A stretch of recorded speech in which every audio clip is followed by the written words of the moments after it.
Welcome everyone to part number 4, episode number 4 on the 6 principles of leadership. And before we get started on today's amazing episode, let's recap what we've learned in the first 3 chapters or parts, if you want to call them that. The first part that we hit on was emotional intelligence and awareness, and we talked about how it's very important to understand how people are feeling around you. And we talked about a few examples, how we can incorporate that into meetings, if you're talking to your partner, to your children, or if you're in a business setting. Then the next part we talked about, and I forgot mentioning that emotional intelligence had a lot to do with being quiet and observing.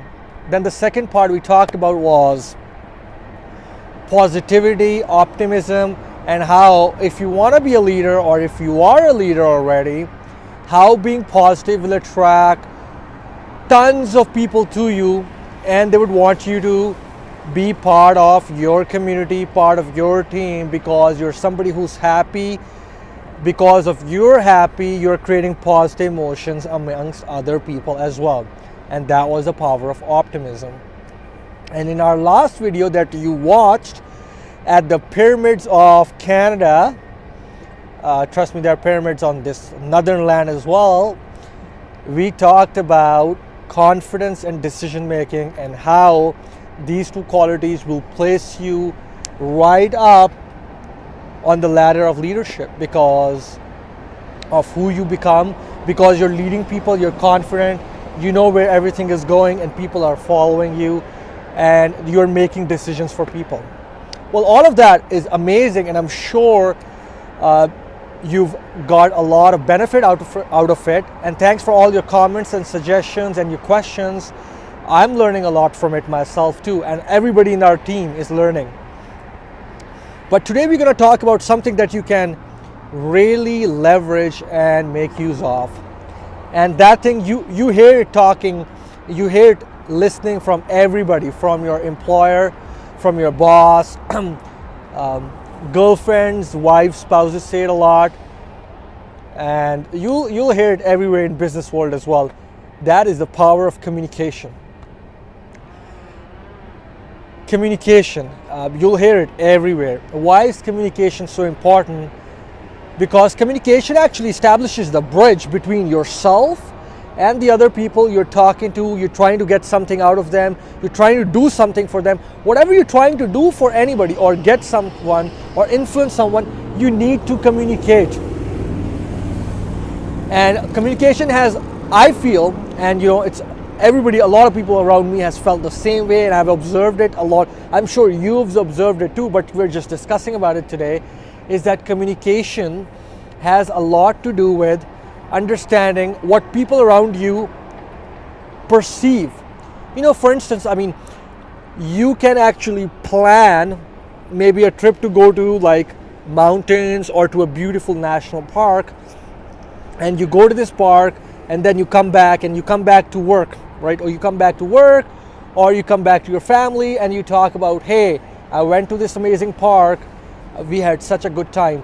Now to everybody you talk to, maybe you talk to your children, you talk to your spouse, you talk to your boss, you talk to your colleague, they will perceive that event very differently. Because you going to the park, for you it might mean you did a lot of hiking, but when you talk to your colleague, they might mean you actually just like was hanging out, relaxing. Somebody else might mean that you were just, looking at wildlife. And whatever the case might be, there's some disruption, a little bit of disruption, but that's okay. There are people passing by. We are like impeding the passage of the bridge, regardless. So, everybody perceives differently. Now that's going to happen when you're like working on a project and you have an amazing idea, or you have an amazing business idea of starting a new company, or convincing your spouse that, we should go on this trip to destination A, then destination B. You have to, if you want to be a good communicator, you have to start thinking from people's perspective. Because everybody's perspective is different from their experience. Now, if you're trying to present an idea, you're sitting in a meeting, you're presenting an idea to your colleagues, hey, rather than doing project XYZ, we should actually do project ABC. You have to think, to communicate effectively, what is in it for these people? How would they perceive it? And that again it's kind of like funny because all of this is integrated, and we'll talk about it at the end. It's integrated with emotional intelligence and awareness. Because if you know who these people are, you can communicate with them more effectively too. I'm sure there's another thing that you mentioned.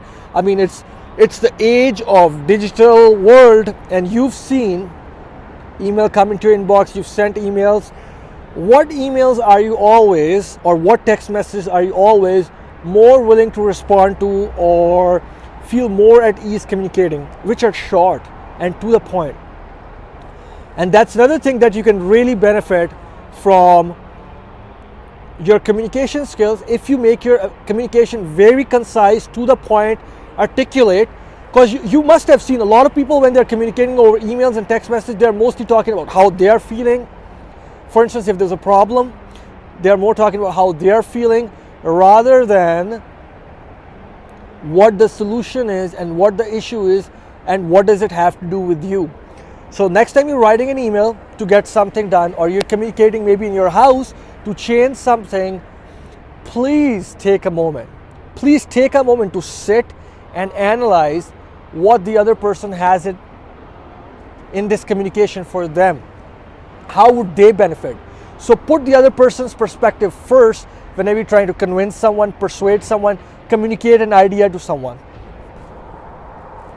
I'm certain if you put this into action and start working on it day by day, of course it's going to take time, but you start being aware that when you're communicating with other people, you're communicating with a different brain.